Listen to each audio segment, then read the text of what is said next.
What if I told you that almost everything you were taught about money is wrong? Well, that's the big, provocative question at the heart of Robert Kiyosaki's legendary bestseller, Rich Dad, Poor Dad. So today, we're going to break down the core ideas from that book, ideas that have totally flipped the script on how millions think about work, wealth, and what it really means to be free. So it all starts with this powerful contrast between two father figures in his life. On one hand, you've got his poor dad, his real father, who followed the traditional script, get a good job and work hard for money. But then there was his rich dad, his best friend's father, who taught him something completely different, how to make money work for you. And this is the absolute core of the whole philosophy. Being wealthy isn't really about your job title or the size of your paycheck. It's about your mindset. See, the poor mindset is always focused on earning that next paycheck, on security. The rich mindset, that's all about one thing, finding and buying assets. Okay, so what exactly is this poor mindset he talks about? Well, it's a path that probably sounds pretty familiar to most of us. It's the one that feels safe, the one that feels responsible. But according to Kiyosaki, it's actually a trap. Yep, this is the classic script, isn't it? Go to school, get good grades, find a secure job.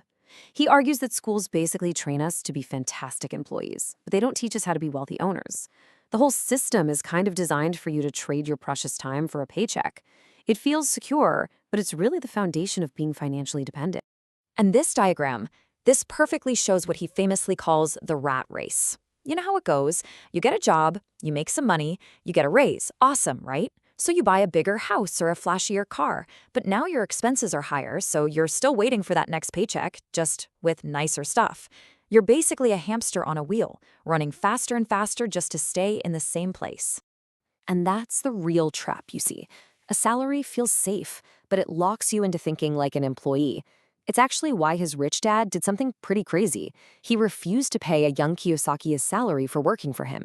He wanted him to learn how to spot opportunities and create money from nothing, not just become dependent on a weekly wage. All right, so how do you get off the hamster wheel? Well, it all boils down to one simple, incredibly powerful lesson. This is something schools almost never teach, and it is the absolute bedrock of Kiyosaki's entire philosophy. First up, assets. And forget all the complicated definitions you've heard before. In the rich dad world, it's dead simple. An asset is anything that puts money in your pocket. That's it. Think a rental property that brings in monthly checks, or a business that pays you even when you're on vacation. It literally works for you while you sleep. And the flip side of that coin, a liability. That's anything that takes money out of your pocket, draining your account month after month. Understanding this one simple distinction, I'm telling you, this is the key that unlocks the whole thing. Okay, so this leads to what is probably his most controversial idea. Is the house you live in an asset? Now, most of us would say, of course. But Kiyosaki says, not so fast. He argues it all comes down to cash flow. Your own home has a mortgage, taxes, insurance, upkeep. It's constantly taking money out of your pocket. That, he says, makes it a liability.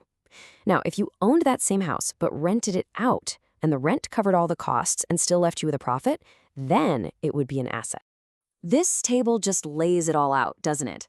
Look at the left side. For most people, money comes in from their job and flows right back out to pay for expenses and liabilities. But now look at the rich. Their income goes to buy assets first, and then those assets start generating more income, creating this amazing, powerful cycle, a self-sustaining engine for wealth. Okay, so once you've really mastered that core concept of assets versus liabilities, that's when you can start to learn the advanced rules. Because the wealthy, well, they're playing a completely different financial game than the rest of us. You know, we're all taught that debt is a four-letter word, right? Avoided at all costs. But the rich see it differently. They use it as a tool. They know there's bad debt, like putting a vacation on a credit card, and good debt. Good debt is when you borrow money to buy an asset, say a loan for an apartment building, where the rent from your tenants pays off the debt for you and still leaves you with a profit. And this gets to a pretty wild idea. The very things that often crush the middle class, we're talking debt and taxes, are the exact same tools the rich use to get even richer. The system is just set up with different rules for different players. Just look at this example. It's pretty shocking. A high-paid employee, like a doctor, earns their money and immediately gets taxed on it. A huge chunk is gone before they can even think about investing. But an investor or a business owner, they earn money, then they spend it on business expenses, and then they pay tax on whatever's left. They use legal tax loopholes like depreciation to lower their taxable income, sometimes all the way to zero. This isn't about tax evasion, it's about knowing the rules of the game. And here's the secret to why that works. Not all income is created equal in the eyes of the taxman. There's earned income from your job, which gets taxed the highest. Then there's portfolio income from things like stocks, which is taxed a bit less. But the holy grail is passive income from assets like real estate or a business. That gets taxed the lowest of all. So guess which type of income the rich focus all their energy on creating. So you learn all these rules, you start playing this new game. What's the end goal here? What are we actually trying to achieve? Well, it's not just about getting rich for the sake of it.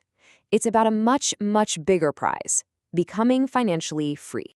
And this is the finish line, financial freedom. Let's be clear, this isn't about having $1 billion. It's much simpler than that. It is the exact moment when the passive income from your assets is more than your monthly expenses. At that point, going to work becomes a choice, not a necessity. You've officially escaped the rat race.